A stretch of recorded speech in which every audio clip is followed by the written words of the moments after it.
On 5 News, horror on holiday. The teenager who watched his uncle, grandfather and brother murdered. There was panic on a Tunisian beach as a terrorist killed 30 British tourists. The inquest judge praised the boy's bravery. Also tonight, a hidden danger. More than 500,000 of us are at risk of sudden heart failure, and most don't even know it. Will you roll out the red carpet for Trump, Prime Minister? Theresa May faces more questions over her invitation to the US president. Just what more does the President Trump have to do before the Prime Minister will listen? He can lead a protest. I'm leading a country. Kept in appalling conditions, the scandal of Britain's illegal puppy farms. My slippers have got Spider-Man on there and they flash. I like my slippers because they are lambs. And how slippers might be the answer to kicking out bad behaviour in schools.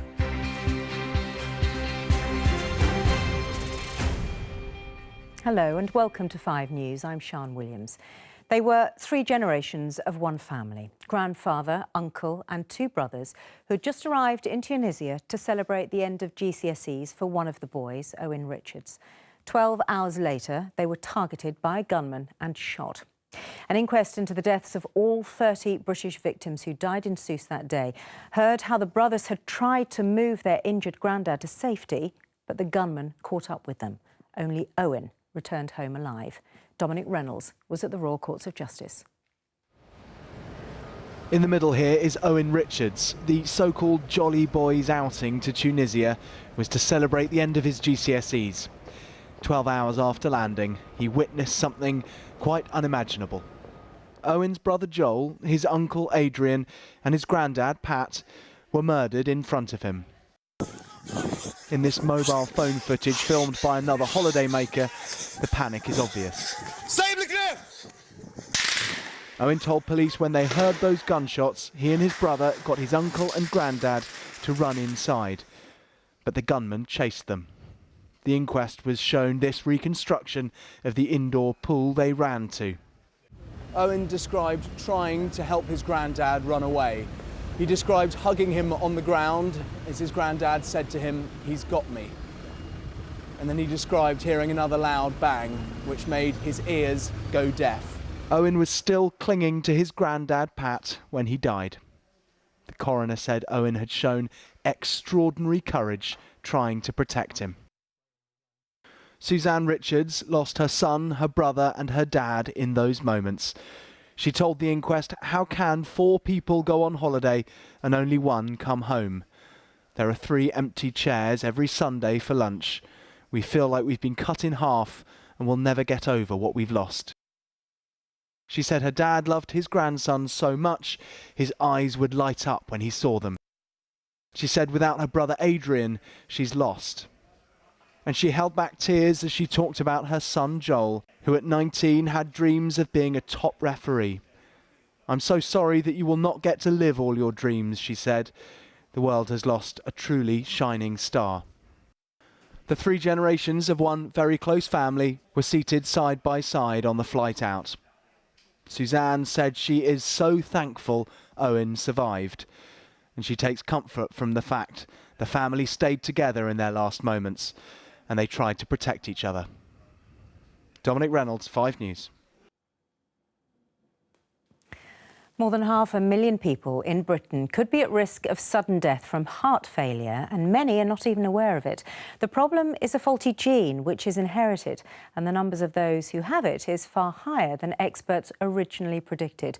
Our chief correspondent Tessa Chapman met one family whose lives were changed after they discovered they carry the gene. Collecting data from an implant that regulates his heartbeat. The machine 15-year-old Manveer is using sends the results directly to his local hospital, so he can be monitored at any time and treated in good time. Imagine your heart is racing as if you've just done a 100-metre sprint, but the thing is your heart won't stop racing.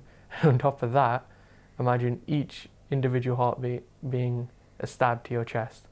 That's basically palpitation. Manveer found out he was at risk of heart failure when he was 8. after his older brother collapsed. Tests on the family found both boys carry a faulty gene passed on by their mum. Even though she'd had some symptoms, the diagnosis came as a total shock. Devastating. It did come to my mind, why me and why my children? New figures estimate around 620,000 people in the UK are carrying the gene, 80,000 more than originally thought. The only way you know you've got a faulty gene is through genetic testing, and we fund genetic testing on people who are at the highest risk that we think have an inherited heart condition. So if you have a family history of sudden deaths or very early heart attacks, if you have symptoms such as blackouts or palpitations, lightheadedness, those things in combination are quite concerning, and we would want to do further testing on those types of people. The British Heart Foundation is calling for more research into genetic testing and better access to tests. Above all, they want to raise awareness, and Manvir echoes the message. Don't brush it off and say, oh, it's probably nothing. Do make the effort to get it checked out. I understand it can be daunting, it can be very worrying as well. And a lot of people, if they know about it, there's less chances of anything serious happening if it's caught. Wise words from someone who knows. Tessa Chapman, 5 News. And if you're concerned about the risks of sudden death from this faulty gene, there's much more information on our Facebook page, including how to find out if you're in danger. You search C5 News. Remember as well to like us and you'll get some future updates. The Prime Minister has made a passionate defence of her ties with US President Donald Trump, despite his controversial travel ban. In the Commons today, the Labour leader Jeremy Corbyn said she should have been faster at condemning the policy, but Theresa May insisted she is putting Britain's interests first. Well, our political editor Andy Bell is in Westminster. Andy, just how much pressure is the Prime Minister under on this issue? Well, it's certainly still an issue for her, Sian. Look at the demos, look at the online petition trying to stop Donald Trump's state visit here. And Jeremy Corbyn tried to keep that pressure up today by asking if the Prime Minister had been warned in advance when she was at the White House last week about what was coming in the President's executive orders about immigration. Now, Theresa May answered that she knew no more than what the President had said during his election campaign, but that didn't stop Jeremy Corbyn returning to the attack. President Trump has torn up international agreements on refugees. He's threatened to dump international agreements on climate change. He's praised the use of torture. He's incited hatred against Muslims. He's directly attacked women's rights. Just what more does the President Trump have to do before the Prime Minister will listen to the 1.8 million people who've already called for his state visit invitation to be withdrawn? The Right Honourable Gentleman's foreign policy is to object to and insult the democratically elected head of state of our most important ally. Let's just see what he would have achieved in the last week. Would he have been able to protect British citizens from the impact of the executive order? No. Would he have been able to lay the foundations of a trade deal? No. Would he have got a 100% commitment to NATO? No. He can lead a protest. I'm leading a country. So that was earlier in Prime Minister's questions, Andy. Now Parliament is facing quite a historic moment, isn't it? I mean, what's going on there? Yes, MPs are about to vote for the first time to start the process to allow the British government to begin leaving the European Union, what's called triggering Article 50. Now, the government side, Conservatives, pretty much to a man, to a woman, are going to vote to go along with the government plan to trigger Article 50. The Scottish National Party are going to vote unanimously against. The interesting part of this is what the Labour Party are doing. Jeremy Corbyn has ordered his MPs to vote not to vote against the government, not to stop the process of triggering Article 50. But I've just had a text from one Labour rebel sitting in the House of Commons right now who says at least 24 Labour MPs, he reckons, are going to vote against. Possibly around 30 Labour MPs are going to defy Jeremy Corbyn and vote against triggering Article 50. Nevertheless, we expect the government to win this round pretty comfortably, and we'll get that vote in about 2 hours' time. All right, Andy, thanks for that. A former teacher has admitted 45 sex offences against children in Britain and abroad. Mark Frost, who was previously known as Andrew Tracy, pleaded guilty at the Old Bailey to 23 sex offences on boys in Thailand and in Britain. Last year, he admitted another 22 offences. In the United States, senior Democrats have voiced fierce opposition to Donald Trump's nomination of Neil Gorsuch for a seat on the Supreme Court. The panel of judges has a final say on very divisive issues like gun control and abortion. Democrats say they will block his appointment because of his conservative stance. Now there's some good news for train passengers. Plans have been revealed to simplify the rail fares and make tickets for longer journeys cheaper. Let's talk to Danny Sinha, who's at King's Cross Station in London. Some people seeing this as a victory for passengers. Talk us through it, Danny. Absolutely, Sean. You know, for too long, many passengers feel like they're being ripped off, and there's huge confusion about the variation of many ticket prices. Just to give you an idea of what we're talking about, a single ticket from Birmingham to Bristol, that will set you back £47. But if you split the journey up at Cheltenham, that dramatically reduces to just £14. Now that's a saving of 70%.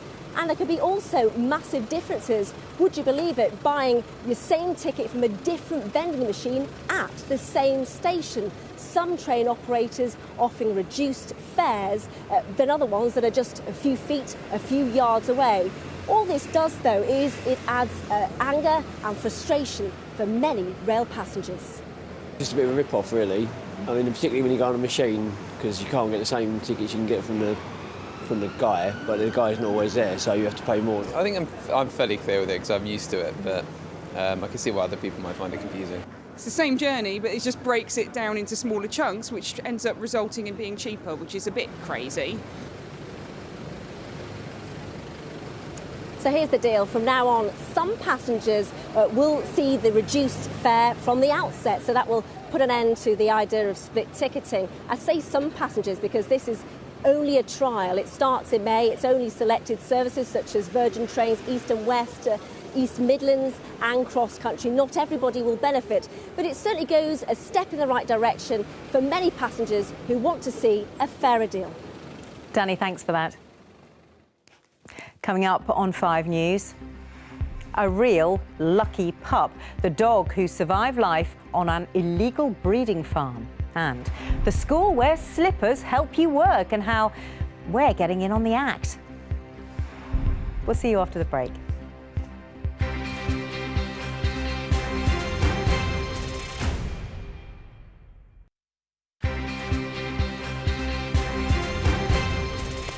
Hello, welcome back. You're watching 5 News. The NHS is losing millions of pounds a year because its system for recovering money from foreign patients is chaotic. That's according to a group of MPs. In a damning report, the Commons Public Accounts Committee said trusts are failing to identify those who should be paying for treatment. Our health correspondent, Catherine Jones, reports. Free at the point of delivery. It's a founding principle of our health service, but that means it simply isn't geared up to collect money from the overseas visitors who should pay. Today, a report from MPs branded the system chaotic. Many people agree. It should be stamped on to say they've got to pay, like obviously we do when we go abroad. We've got to get the holiday insurance out, so why shouldn't they? If you're meant to pay for it, you should have to pay for it. It's just if that's the law, it should be chased up. The administrative and organisation who is around that needs to do some more, of course. Last year, NHS hospitals in England recovered £125 million from overseas patients for treating them. But it's estimated they're missing out on another £175 million they could collect on top of that. And as hospital trusts ended last year £2.5 billion in the red, MPs say every bit of extra income should be chased up. A lot of them want to pay, they have health insurance or they have European health insurance.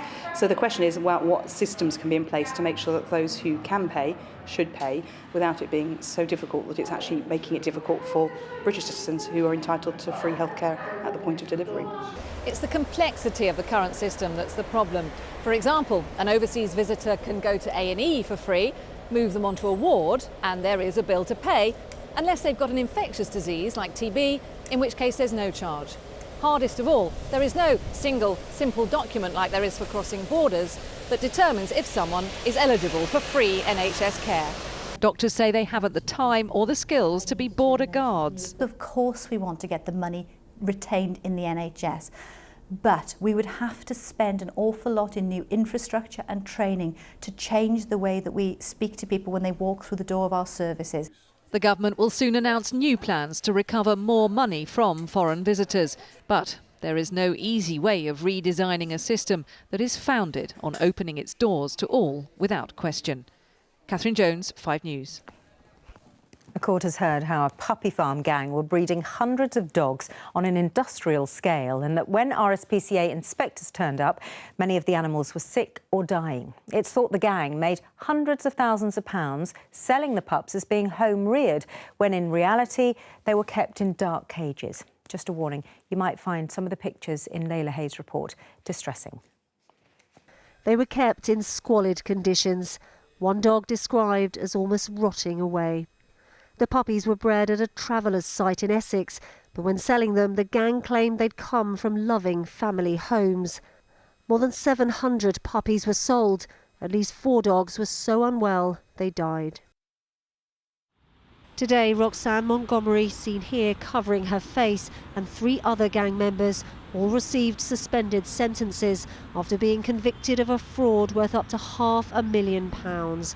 Animal cruelty charges will now be pursued in a separate case. This type of puppy dealing is a very big problem. We are tackling it, but to be honest, there's lots of it going on. People should be warned and should take note of this case and be very careful about when they buy puppies. Mia was one of the dogs kept by the gang. Forced to breed time and again, she had all her puppies taken away. She now lives with new owners in Surrey, but is still affected by what she went through. When we got her, she was quite timid, very scarred all over where she'd been bitten and all that sort of thing, I suppose, during mating processes. If she hears puppies on the television on one of the vet programmes, she goes to the side of the television to try and find the puppies. She doesn't like squeaky toys because, again, it sounds like puppies. And if she has a squeaky toy offered to her, she'll hide it in her bed. Now 11 years old, Mia is finally being properly cared for. Just a couple of years ago, Mia was very wary of strangers, but now she's much happier and much more relaxed. The RSPCA say what happened to these puppies was horrific, but it's not an isolated case. And anyone thinking of buying a dog should take care to find out where it's come from. Layla Hayes, 5 News. And if you do want more information on what to look for if you're buying a puppy and to make sure they don't come from somewhere like this, then do check out the guide on our Facebook page. Search for C5 News. Thousands of football fans have gathered for the funeral of former England manager Graham Taylor in Watford. Supporters lined the streets as his coffin, draped in a Union flag and flowers in Watford colours, was carried into church. Many well-known faces from the world of football were also there to remember him. He died last month at the age of 72. When you think of school uniform, the word comfort probably doesn't spring to mind. But one primary in Derbyshire has taken steps to help children feel more at home, and teachers say it's improving their performance. Instead of smart black shoes, pupils at Findon School wear their slippers to class. Peter Lane's been finding out why. These are my slippers and I like them because they've got cats, and these are my favourite colours because it's pink. My slippers have got Spider-Man on there and they flash. I like my slippers because they are lambs. I like dinosaurs and my favourite dinosaur is Tyrannosaurus Rex. And mine are fur-lined moccasins. They're classic, comfortable, the gentleman's slipper. Something has changed this term at Findon Primary in Derby. When staff spotted research online about the potential benefits of shoeless learning, they decided to experiment by allowing pupils and teachers to wear slippers in class. And taking the shoes off has paid off. It helps me to write better. Helps you to write better? Excellent. They make it quieter in class to make me sit still. It helps you sit still. Slippers aren't compulsory here, although we thought our cameraman should oblige because, well, his are epic. The head teachers are more subtle, but she's adamant about this being a big step in the right direction. We've noticed that the children are calmer and quieter in the classroom, and also their work output, they're working harder, and we're seeing that after every lesson they're actually producing more work in their lessons too. A direct impact on the work they're doing in school? Absolutely, yes. From slippers? Yes. A number of other schools around the UK have contacted Findham Primary, apparently keen to follow their lead. Right, come on children. After so many reports and reviews into improving education, could the answer be fluffier footwear? Peter Lane, 5 News. Didn't you know Peter Lane was going to be a fluffy moccasin kind of guy? Before we go, Matt has joined us to tell us what's coming up on 5 News tonight. Hello there. Hi, Sean. She's got Wonder Woman on hers. We're going to have lots more serious stories later on, in fact. More on that puppy farm gang that was sentenced today. I'll be speaking to an RSPCA inspector who's adopted one of the dogs that was rescued. She's bringing Dennis, the cockapoo, here into the studio. I've also been meeting a truly inspirational teenager. Chelsea Cameron grew up with parents who are drug addicts, and now she's written a letter to them to thank them, saying her experience helped her learn so much about life. She's very inspiring. Wow. Look forward to that. Thank you, Matt. See you later on. That's it for us now. Claire Nazir has the weather for you. I'll see you again tomorrow at 5. Matt, of course, back at 6:30. Thanks for watching. Bye for now.